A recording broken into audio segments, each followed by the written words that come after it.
আমি তো শেখ হাসিনার রাজ থেকে আবার দেখতে পাচ্ছি, আমি দেখতে পাচ্ছি শেখ হাসিনার জন্য আবার ফুটফুরে দিন আসতেছে। আমি তো দেখতে পাচ্ছি যে শেখ হাসিনা আবার আস্তে আস্তে বাংলাদেশের ভিতরে চলে আসে, আবার না হেলিকপ্টার পাঠিয়ে দিয়ে আমরা নিয়ে আসি।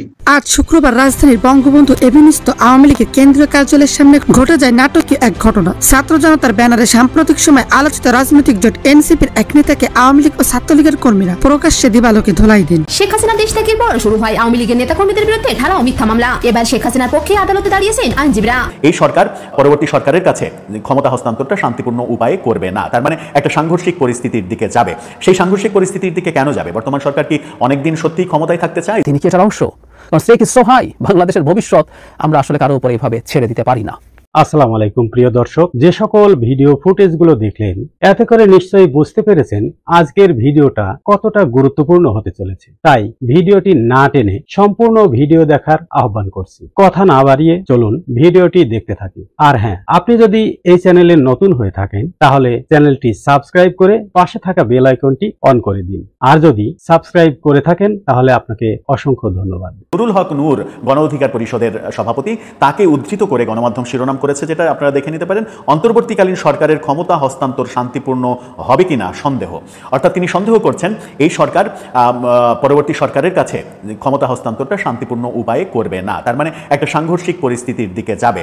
সেই সাংঘর্ষিক পরিস্থিতির দিকে কেন যাবে? বর্তমান সরকার কি অনেকদিন সত্যি ক্ষমতায় থাকতে চায়? যে আলোচনাগুলো বিভিন্ন দিকে অনেকদিন থেকে শোনা যাচ্ছে এবং সামাজিক যোগাযোগ মাধ্যমে আমরা এক ধরনের ক্যাম্পেইনেও দেখেছি যে আরও 5 বছর এই সরকারকে দেখতে চাই, আরও 10 বছর এই সরকারকে দেখতে চাই। সরকারের এরকম ক্যাম্পেইনও দেখেছি যে ঈদগাহ মাঠে প্রফেসর ইউনূস যখন ঈদের জামাত শেষ করে ফিরে আসছেন তখন টেলিভিশন চ্যানেলের একটা ভিডিও ক্লিপ ভাইরাল করে দেওয়া হয়েছে যে একজন দূর থেকে বলছেন, আপনি ক্ষমতায় থেকে যাবেন না স্যার, আপনি আরও 10 বছর থাকেন স্যার। এই ভিডিওগুলো ছড়িয়ে দিয়ে এক ধরনের জনমত তৈরি করার চেষ্টা আমরা দেখেছি যে এই সরকার যেন আরও অনেক দিন থাকে। অনেকে বলেছেন যে এটা সরকারের ভেতর থেকেই করা হয়েছে এবং প্রফেসর ইউনূস নিজেই আরও বেশি দিন ক্ষমতায় থাকতে চান, তিনি খুব সহজে ক্ষমতা ছাড়তে চান না। তিনি দায়িত্ব নিয়েছেন যেহেতু, কেউ কেউ আবার বলেন যে তিনি যখন দায়িত্ব নেন তখনই এক ধরনের সমঝোতা করেই দায়িত্ব নিয়েছিলেন যে অন্তত 5 থেকে 7 বছর তিনি এই দায়িত্বে থাকবেন। এতে রাজি হয়েছিল অনেকে, রাজি হওয়ার ফলে তিনি প্রধান উপদেষ্টার দায়িত্ব নিতে রাজি হয়েছিলেন, এরকম আলোচনাও রয়েছে। কিন্তু নুরুল হক নূর এতদিনে এসে যখন নির্বাচনের কথা হচ্ছে, ফেব্রুয়ারিতে নির্বাচন হবে এরকম আলাপ যখন সামনে এসে যাচ্ছে, তখন এই সন্দেহটা কেন করছেন? কি বললেন তিনি বলেছেন যে অন্তর্বর্তীকালীন সরকারের 11 মাসে আমাদের স্বপ্ন দুঃস্বপ্নে পরিণত করেছে। অন্তর্বর্তী সরকার ক্ষমতা হস্তান্তর শান্তিপূর্ণ হবে কিনা, অন্তর্বর্তী সরকারের ক্ষমতা হস্তান্তর শান্তিপূর্ণ হবে কিনা তা নিয়ে সন্দেহ রয়েছে। আমরা দাবি জানাচ্ছি উপদেষ্টা পরিষদ পুনর্গঠন করে অবাধ, সুষ্ঠু এবং নিরপেক্ষ নির্বাচন করা হোক। অর্থাৎ তিনি উপদেষ্টা পরিষদ পুনর্গঠন করার কথা বলছেন যে এই উপদেষ্টা পরিষদ দিয়ে নির্বাচন করা সম্ভব হবে না, নতুন করে সরকারের কাঠামো পরিবর্তন করে নতুন আরেকটা সরকার তৈরি করে নির্বাচনের কার্যক্রমে যেতে হবে, যে সরকার পরবর্তী নির্বাচিত সরকারের কাছে ক্ষমতা হস্তান্তর করবে।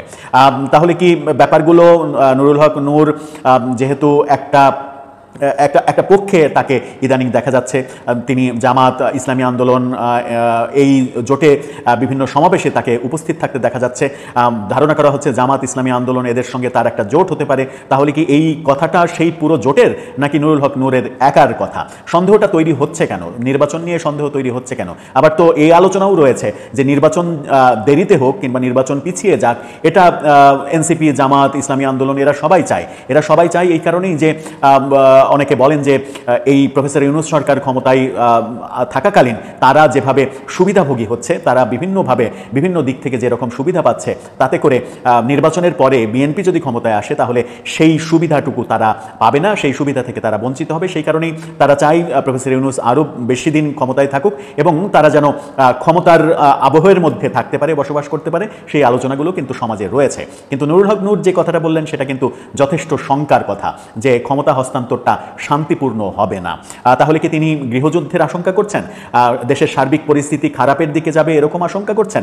যখন প্রধান উপদেষ্টা রাজনৈতিক দলগুলোকে ডেকে এই মিটিং করছেন যে পতিত সরকারের উত্থান ঘটতে চলেছে, তারা উত্থান ঘটানোর চেষ্টা করছে, ফ্যাসিস্ট ফিরে আসার চেষ্টা করছে, এই আশঙ্কা ব্যক্ত করছেন এবং দলগুলোর সঙ্গে মিটিং করছেন, যখন আওয়ামী লীগ ঠেকাও সুর উঠছে, আওয়ামী লীগ ফিরলে 4 কোটি মানুষকে মেরে ফেলবে এরকম জনসভায় হাসনাত আব্দুল্লাহরা বলছেন, তখন এই সরকার শান্তিপূর্ণভাবে ক্ষমতা হস্তান্তর করবে না, এই আশঙ্কা নুরুল হক নূরের কোত্থেকে আসলো সেটা একটা বড় বিষয়, নাকি এটাই বাস্তবতা যে সরকার আদতে খুব দ্রুত নির্বাচন করতে চায় না, সরকার নির্বাচন ডিলে করতে চায় এবং নির্বাচন ডিলে করতে চাইলে দেশে একটা অরাজক পরিস্থিতি তৈরি হবে, বিশৃঙ্খল পরিস্থিতি তৈরি হবে, যে পরিস্থিতিটাকে বিবেচনা করে কিংবা অনুমান করে নুরুল হক নূর হয়তো এরকম মন্তব্য করলেন। নির্বাচনের পরিবেশ নেই, আইন শৃঙ্খলার অবস্থা ভালো না বলে যারা নির্বাচনকে পেছাতে চান তারা কেন আওয়াজ করছেন না? কিন্তু আমি এটাও বলে রেখেছিলাম এ দুটো ঘটনাও সব ঘটনার সাথে যুক্ত হয়ে ইউজড হবে।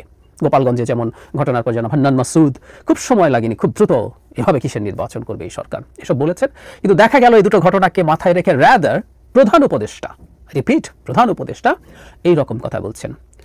মজার ব্যাপার, আমরা আসলে প্রধান উপদেষ্টাকে যদি এই প্রশ্ন এখন করি, দেশের আইন শৃঙ্খলার অবস্থা দীর্ঘদিন থেকে খারাপ, অনেকবার বলেছি, শোরগোল করেছি, কিন্তু স্বরাষ্ট্র উপদেষ্টাকে তো সরানোর মতো বা পরিবর্তন, মানে আমরা প্রায় একটা কথা বলছি, এটা পরিবর্তন করলেই যে সব ঠিকঠাক হয়ে যেত, নট নেসেসারিলি, কিন্তু এটা হতে পারত যে আমরা প্রধান উপদেষ্টার আন্তরিকতা বুঝতে পারতাম যে উনি চেষ্টা করছেন। হয় ওনার ক্যাবিনেটের আর কাউকে এখানে দায়িত্ব দেয়া, আমরা জানি না কেউ এটাকে সমর্থন করবেন কিনা।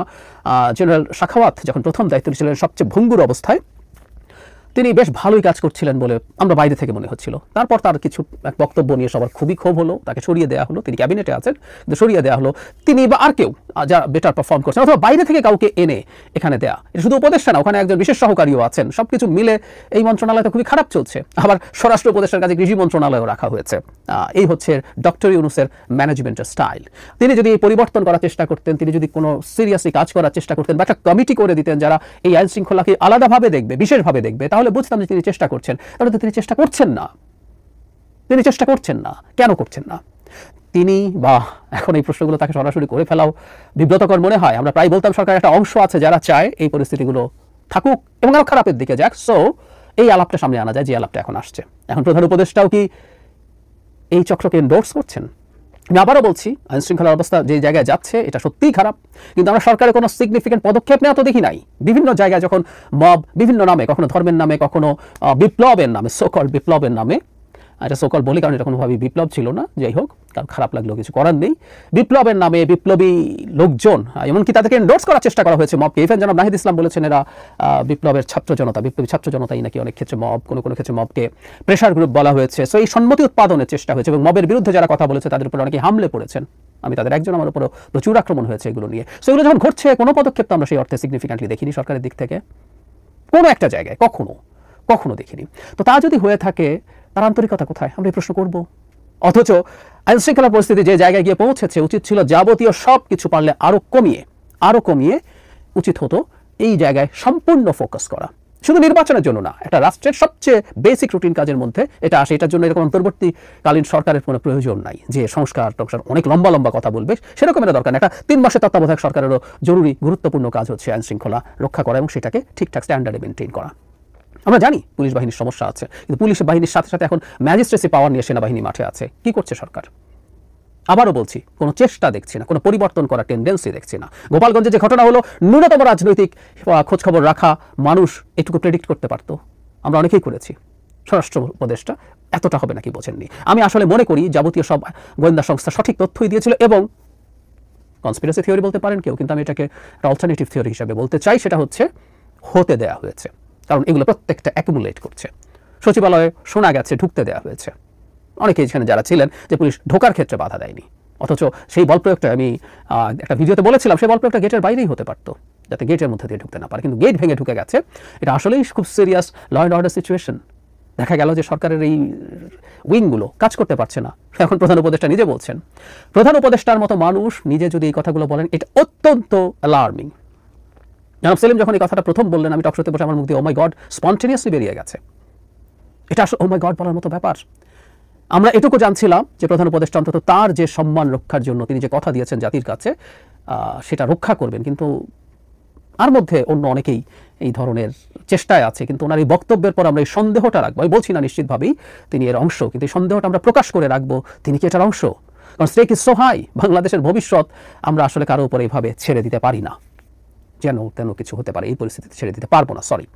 সুতরাং আমরা আশা করি, আমরা মনে করি, আমরা যারা সচেতন নাগরিকরা আছি তারা তাদের জায়গা থেকে শোরগোল করবে এবং রাজনৈতিক দলগুলোকে খুবই ভিজিল্যান্ট হতে হবে। প্রয়োজন তাদের আস্তে আস্তে মাঠে নামার চিন্তা করতে হবে, যাতে এই ধরনের কোনো চেষ্টা হালে পানি না পায়।